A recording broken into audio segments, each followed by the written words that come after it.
নমস্কার, জয় শ্রী গণেশ। স্বাগতম আপনাদের প্রত্যেককে। আলোচনা করব যে রাশিটিকে নিয়ে, আমার অত্যন্ত পছন্দের রাশি। প্রত্যেকটা রাশি আমার পছন্দের, বাট সিংহ রাজাকে কে পছন্দ করে না? সিংহ রাশি হচ্ছে রাজা রাশি। আর যে কোয়ালিটিটা আমার খুব পছন্দের, আমি বলি স্পষ্টবাদিতা। যা বলবো সরাসরি, একদম স্পষ্টভাবে বলবো, মনের মধ্যে রাখলাম, পেটের ভিতরে রাখলাম, এটা আমার খুব একটা পছন্দ না। আমি সবসময় চেষ্টা করি প্রেডিকশন করার ক্ষেত্রে যতটা বলা যায়। এবার দেখুন, কিছু কিছু প্রেডিকশনের ক্ষেত্রে না বলতে গেলে কষ্ট হয়, খারাপ লাগে, তবে চেষ্টা করি।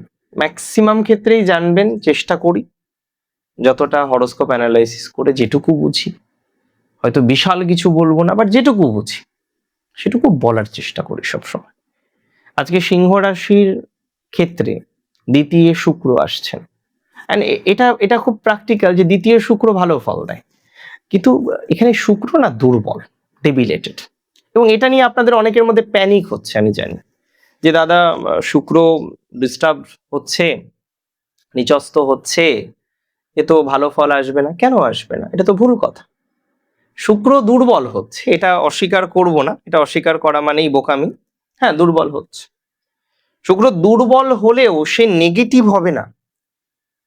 সে আপনার কর্মাধিপতি, সে আপনার যোগাযোগের অধিপতি, সহজেশ, সে দ্বিতীয় আসছে, কেন নেগেটিভ হবে? অনেকগুলো কানেকশন বাড়বে। আপনার সাহস, আপনার উদ্যোগ, আপনার ভাই বোনকে কে রিপ্রেজেন্ট করে? ভিনাস। আপনার কর্মস্থান, আপনার নাম, যশ, প্রভাব, প্রতিপত্তি কে রিপ্রেজেন্ট করে? অবশ্যই ভিনাস। সো ভিনাস আপনার জন্য কখনো নেগেটিভ হতে পারে? হ্যাঁ, নির্দিষ্ট ভাবে গেলে নেগেটিভ হতেই পারে, বাট এই মুহূর্তে নেগেটিভ ভাবে নেই। দেখুন, আমি আপনাকে একটা কথা বলি, শুক্র আপনার কর্মাধিপতি, পরাক্রম ভাবের অধিপতি, সে আপনার দ্বিতীয় ভাবে অর্থাৎ ধন, পরিবার, বাক্য ইত্যাদি জায়গায় গিয়ে না ডেবিলেটেড হচ্ছে, নিচস্ত হচ্ছে।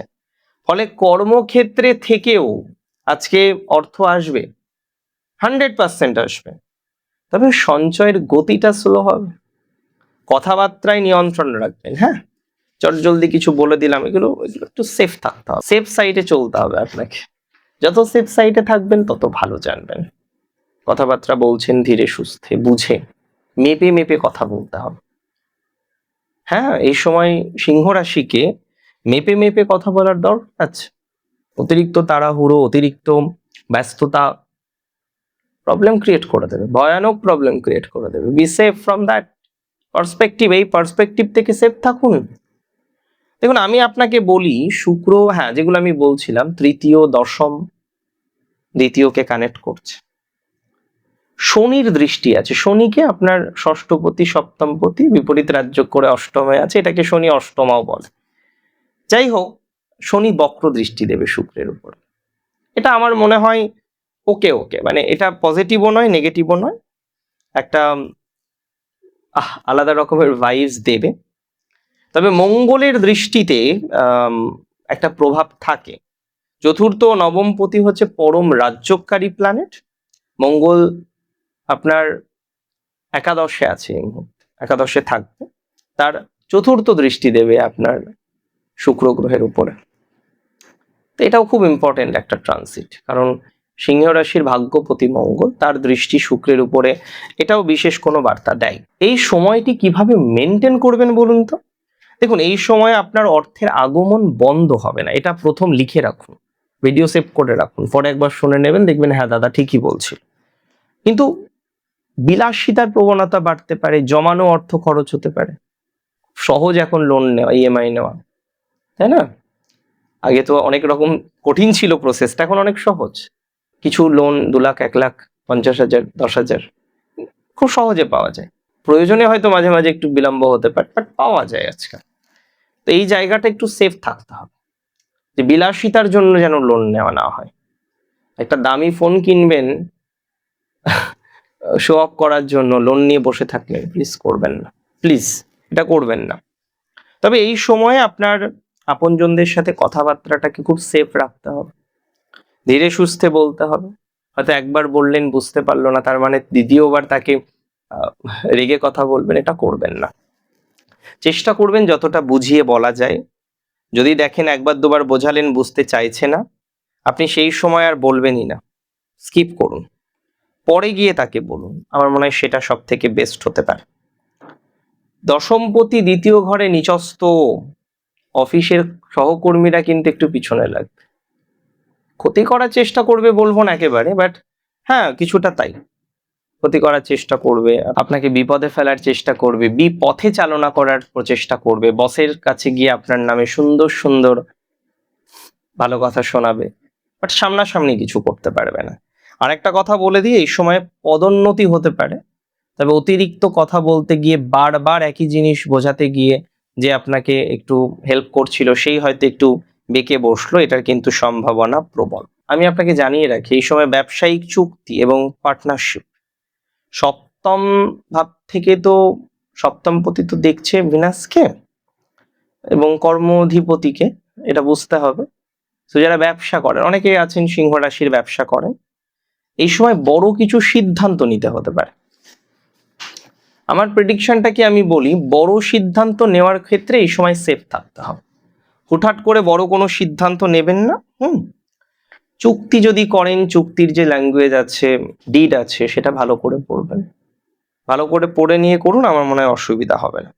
আহারে সংযম রাখাটা প্রয়োজন, আহার আদিতে যত সংযম রাখতে পারবেন ততটা ভালো, আহার আদিতে সংযম না রাখলে বিপদ। ভাই বোনদের সাথে আর্থিক লেনদেনে দেখুন, তৃতীয়পতি দ্বিতীয় নিচস্থ, এখন ভাই বোনদের সাথে আর্থিক লেনদেন করার সময়, কথাবার্তা বলার সময় আপনাকে তো সেফ থাকতেই হবে, কারণ এই ধরনের ট্রানজিটে ভাই বোনদের সাথে অনেক সময় অসুবিধা হয়, জটিলতা আসে, কথাবার্তা বললে একটা সমস্যার জায়গা আসে। তো সিম্পল বলে দিই, ভাই বোনদের সাথে কথাবার্তা বলার সময় একটু সেফ থাকবেন, আমার মনে হয় সেটা সব থেকে ভালো। অ্যান্ড সবসময় এটা মাথায় রাখবেন, হঠাৎ কোনো উপহার পাওয়া যেতে পারে, কেউ হঠাৎ কোনো উপহার দিলেন, সেটাও হতে পারে, আপনার হঠাৎ করে উপহার দেওয়ার প্রয়োজনীয়তা তৈরি হতে পারে, সেটা একটু বুঝে নিয়ে চলতে হবে। তবে গহনাতে বিনিয়োগ, রিয়েল স্টেটে বিনিয়োগ, এগুলোর জন্য অতিরিক্ত তাড়াহুড়ো করেছেন কি বিপদে পড়েছেন। আমি অ্যাডভাইস দিচ্ছি আপনাকে, অতিরিক্ত তাড়াহুড়ো প্লিজ করবেন না, কারণ অনেক ক্ষেত্রে দেখা যাচ্ছে অতিরিক্ত তাড়াহুড়ো করতে গিয়ে সমস্যার মধ্যে পড়তে পারেন, জটিলতার মধ্যে পড়তে পারেন। আমি মনে করি আপনাদের এই সময় আত্মমর্যাদা বজায় থাকবে, বাট অহংকার করলে বিপদ। আত্মমর্যাদার জন্য যেটুকু দরকার সেটুকু করুন, অহংকার মানসিকতা, অহংকার করা বিশেষ নেগেটিভ হতে পারে। অ্যান্ড দূরদর্শী পরিকল্পনা, এই সময় যা প্ল্যানিং করবেন লং টাইম করবেন, 1 মাসের জন্য করবেন না, হট করে সাকসেস এটা দরকার নেই, ধীর গতিতে আসুক বাট আসুক। এই সময় আমি আপনাকে অ্যাডভাইস দিচ্ছি, ধীর গতির প্ল্যান করুন, ধীর গতির পরিকল্পনা করুন, that can be more helpful for your future perspective. দেখুন, আমি সবসময় মনে করি একটা প্ল্যানের দুর্বল হওয়া মানেই খারাপ নয়, আর তুঙ্গ হওয়া মানেই ভালো নয়। আমি আমার ব্যক্তিগত জীবনের অভিজ্ঞতায় দেখেছি এই বিষয়টা খুব জরুরি নয়। আরেকটি বিষয় নিয়ে আপনারা অনেকেই প্যানিক করেন, একটা হলো পিতৃদোষ, কালসর্প যোগ বা কালসর্প দোষ, বা বিভিন্ন রকম যোগ যেমন দারিদ্র যোগ, এগুলো নিয়ে আপনারা খুব চিন্তা করেন। কেন আমি বলছি যে আপনারা চিন্তা করেন, কারণ এই ধরনের তথ্য আপনি হয়তো কোথাও শুনেছেন, সেখান থেকে নিজের মধ্যে একটা প্যানিক করেন, টেনশন করেন, দুশ্চিন্তা করেন। এই জায়গাটাকে না ঠিক করতে হবে। এই সময় আমি সিংহ রাশির প্রত্যেককে বলবো, সূর্যদেবকে রোজ পুজো করুন, সূর্য অর্ঘ্য দিন। এই সময় প্রতিদিন মহালক্ষ্মীর পুজো করুন, ওম শ্রী মহালক্ষ্মায় নমঃ, এবং এই মন্ত্র জপ করুন 108 বার রেগুলার বেসিস। কথাবার্তায় মিষ্টতা রাখবেন, নারীদেরকে খুব সম্মান করবেন, আপনার থেকে ছোট হোক বড় হোক প্রত্যেকের আলাদা সম্মান থাকে, কারোর সেলফ রেসপেক্টে এই সময় আঘাত করবেন না। সেলফ রেসপেক্টে আঘাত করলে বিপদে পড়তে পারেন, বিপদ বাড়তে পারে। আর যাই করেন, সেলফ রেসপেক্টে আঘাত করার দরকার নেই, প্লিজ করবেন না। সুগন্ধি ব্যবহার করতে পারেন, নারীদের সেবা করতে পারেন। কর্কট এবং সিংহকে একটা টিপস দিই, কর্কটকেও দিয়েছি, যখন কুমারী পুজো হয়, তাই না, শুনেছেন তো নিশ্চয়ই, সেই পুজোগুলো অ্যাটেন্ড করার চেষ্টা করবেন, যত কাজই থাকুক। সেখানে জীবন্ত যে মা নারী, যেভাবে সম্মান প্রদর্শন করা হয়, পূজা করা হয়, অর্চনা করা হয়, এই ধরনের অনুষ্ঠানগুলো, এই ধরনের পূজা অর্চনার জায়গাগুলোকে অ্যাটেন্ড করুন। এটা আপনাকে এনরিচ করবে, ডেভেলপমেন্ট ঘটাতে হেল্প করবে। চিন্তা করার মতো কিছু নেই। সেকেন্ড হাউসে শুক্র কথার মাধুর্যতা যেন না হারায়, এবং আর্থিক সঞ্চয়কে শানিত করার জন্য একটু সময় লাগবে, বাট হোপ ছাড়বেন না। ভালো থাকুন আপনারা প্রত্যেকে। জয় শ্রী গণেশ।